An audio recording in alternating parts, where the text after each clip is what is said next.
राज्यात विधानसभा निवडणुकीची धामधूम सुरू आहे. सगळीकडे वातावरण हे उमेदवार राजकारण, प्रचार आणि सभांनी भरून गेलंय. तर दुसरीकडे जागतिक महासत्ता असणाऱ्या अमेरिकेतही राष्ट्राध्यक्षपदासाठी रणधुमाळी सुरू होती. या निवडणुकीत डेमोक्रॅटिक पक्षाच्या कमला हॅरिस आणि रिपब्लिकन पार्टीचे डोनाल्ड ट्रम्प हे राष्ट्राध्यक्षपदाचे उमेदवार होते. विजयासाठी लागणारा 270च्या बहुमताचा आकडा गाठत डोनाल्ड ट्रम्प हे दुसऱ्यांदा अमेरिकेच्या राष्ट्राध्यक्षपदी विराजमान झाले.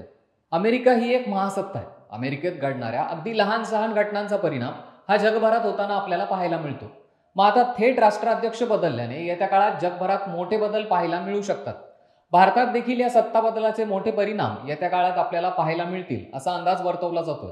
कारण डोनाल्ड ट्रम्प अमेरिकेच्या राष्ट्राध्यक्षपदी विराजमान होत आहेत. पण त्याने भारताबाबतच्या धोरणावर काय विचार होऊ शकतो, नेमक्या कुठल्या क्षेत्रावर आणि कसे परिणाम होऊ शकतात, पाहूयात या व्हिडिओच्या माध्यमातून. नमस्कार, मी ऋषिकेश. आपण पाहतात लगाव बत्ती. अमेरिकेत राष्ट्राध्यक्ष पदासाठी निवडणूक पार पडली. रिपब्लिकन उमेदवार डोनाल्ड ट्रम्प आणि डेमोक्रॅटिक उमेदवार कमला हॅरिस यांच्यात अटीतटीचा सामना रंगला. यात 270च्या बहुमताचा आकडा गाठून ट्रम्प हे विजयी झालेत. पण भारताचा या विजयाशी काय संबंध असं तुम्हाला वाटत असेल. पण या विजयाचा भारतावर दूरगामी असा परिणाम होणार आहे.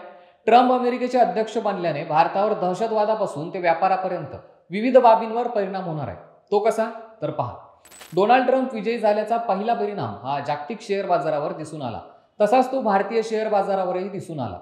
ट्रम्प सरकारची धोरणं ही जागतिक बाजाराच्या दृष्टीने उपयोगाची मानली जातात. कारण डोनाल्ड ट्रम्प स्वतःच एक बिझनेसमॅन आहेत. अमेरिका, युरोपसह जगातल्या अनेक देशात ते अनेक उद्योग करतात. भारतातही त्यांचा रिअल इस्टेटचा व्यवसाय आहे. ट्रम्प यांच्या या विजयाने भारतीय शेअर मार्केटमध्ये आज तेजी पाहायला मिळाली. त्यांचा विजय निश्चित होताच सेन्सेक्स हा 800 अंकांवर जाऊन पोहोचला. तर निफ्टीचा आकडा हा 24,450 वर गेला. तर देशातील इन्फोसिस, HCL, टेक, विप्रो, TCS आणि डिक्सॉन ट्रेक सारख्या शेअर्सने उडी घेतली. या मोठ्या भारतीय IT कंपन्यांचा व्यापार हा अमेरिकेतही चालतो. यामुळे या कंपन्यांना ट्रम्प यांच्या विजयाने आता फायदा होणार असल्याचं बोललं जात आहे. इकॉनॉमिक टाइम्सने सादर केलेल्या एका अहवालात या विजयाचा परिणाम हा भारतासाठी कसा दूरगामी ठरू शकतो हे सांगितलंय. ट्रम्प जिंकल्यानं आपल्याला निर्यात क्षेत्रावरही चांगला फायदा होऊ शकतो. कारण चीनी उत्पादनांवरील भरमसाठ टॅक्सेसमुळे ऑटो पार्ट्स, सौर उपकरणं आणि US बाजारातील केमिकल उत्पादन यांसारख्या क्षेत्रांमध्ये भारतीय उत्पादकांची स्पर्धा वाढू शकते. ट्रम्प यांची बहुतांशी धोरणं ही औद्योगिक विकासाशी संबंधित असतात. त्यामुळे दोन्ही देशांमध्ये कार्यरत कंपन्यांना या विजयाचा नक्की फायदा होणार आहे. उत्पादन आणि संरक्षण क्षेत्रावर याचा सकारात्मक परिणाम आपल्याला पाहायला मिळू शकतो. कृषी क्षेत्रावर मात्र काहीसा नकारात्मक परिणाम आपल्याला येत्या काळात दिसू शकतो. ते का, तर भारतातून अमेरिकेत जाणाऱ्या उत्पादनावर अमेरिकेने शुल्क लावलं होतं. ट्रम्प यांच्या मागच्या कार्यकाळात ते व्यापाराबद्दल कठोर भूमिका घेताना दिसले होते. दोन राष्ट्राचे वरिष्ठ जेव्हा एकमेकांशी मनमोकळेपणाने भेटताना दिसतात तेव्हा त्यातून त्या दोन राष्ट्राच्या संबंधाचा अंदाज येतो. आपले पंतप्रधान नरेंद्र मोदी आणि ट्रम्प यांची गळाभेट यांच्यातील केमिस्ट्री आपण सर्वांनीच पाहिली आहे. एरवी आपल्या हेकेखोर स्वभावाबद्दल ओळखले जाणारे ट्रम्प पंतप्रधान मोदींशी मात्र प्रोटोकॉल बाजूला ठेवून भेटताना दिसले. पंतप्रधान मोदी हे इंडिया फर्स्टचा नारा देतात, तर ट्रम्प यांचं अमेरिका फर्स्टला प्राधान्य. या दोन्ही नेत्यांची ध्येय धोरणं काही प्रमाणात सारखी आहे.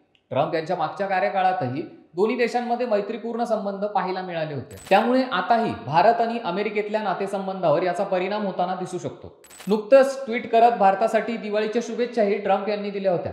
आपलं सरकार सत्तेत आल्यास दोन्ही देशांची भागीदारी अधिक पुढे नेऊन जाण्याचं आश्वासनही यात त्यांनी दिलं होतं. निवडणुकीपूर्वी बांगलादेशात शेख हसीना सरकार पडल्यानंतर तिथल्या हिंदूंवर झालेल्या अत्याचाराबाबत आपण योग्य भूमिका घेऊन न्याय देऊ असं आश्वासन देखील त्यांनी दिलं होतं. भारताप्रमाणे अमेरिकेसाठीही चीन ही मोठी डोकेदुखी आहे. ट्रम्प प्रशासनाच्या काळात भारत अमेरिका सुरक्षा संबंध अधिक मजबूत होतील. कारण ट्रम्प यांच्या मागच्या कार्यकाळात इंडो पॅसिफिक क्षेत्रात चीनचा वाढता प्रभाव थांबवण्यासाठी अमेरिका, भारत, जपान आणि ऑस्ट्रेलिया या देशांनी काही धोरणं आखली होती. त्यामुळे चीनवर नियंत्रण ठेवायला अमेरिकेची मदत आता आपल्याला मिळू शकते. अमेरिका हा जगभरात हत्यारं पुरवणारा देश आहे. त्यामुळे भारताला अमेरिकेकडून अत्याधुनिक शस्त्रांची मदतही मिळू शकते. पाकिस्तान विरुद्ध भारताची भूमिकेचं समर्थनही त्यांनी मागच्या वेळी केलं होतं. डोनाल्ड ट्रम्प यांनी पाकिस्तानात दिली जाणारी सैन्य मदत कमी केली होती. ट्रम्प यांनी मागच्या कार्यकाळात दहशतवादाविरोधात कठोर भूमिका घेतली होती. यावेळीही त्यांची तीच भूमिका असेल. तर दहशतवादाला पायबंद घालण्यासाठी ट्रम्प सरकारची भारताला मदत होऊ शकते. ट्रम्प यांच्या विजयानंतर लगेचच मित्र या नात्याने पंतप्रधान मोदी यांनी ट्विट करून त्यांना शुभेच्छाही दिल्या. ट्रम्प यांचा मागचा कार्यकाळ पाहता यावेळीही ते भारतासोबत संबंध मजबूत करण्यावर भर देतील. त्यामुळे येत्या काळात ट्रम्प सरकार भारतासोबत सहकार्य करेल अशी अपेक्षा व्यक्त केली जाते. आता नवीन ट्रम्प सरकार आपल्या हिताच्या आणखी कुठल्या भूमिका घेतं हे पाहणं महत्त्वाचं असणार आहे. तुम्हाला काय वाटतं? अमेरिका आणि भारत संबंध मोदी आणि ट्रम्प यांच्यामुळे आणखी पुढे जातील का? कमेंट करून नक्की सांगा आणि आमच्या लगावबत्ती या YouTube चॅनलला नक्की सबस्क्राईब करा.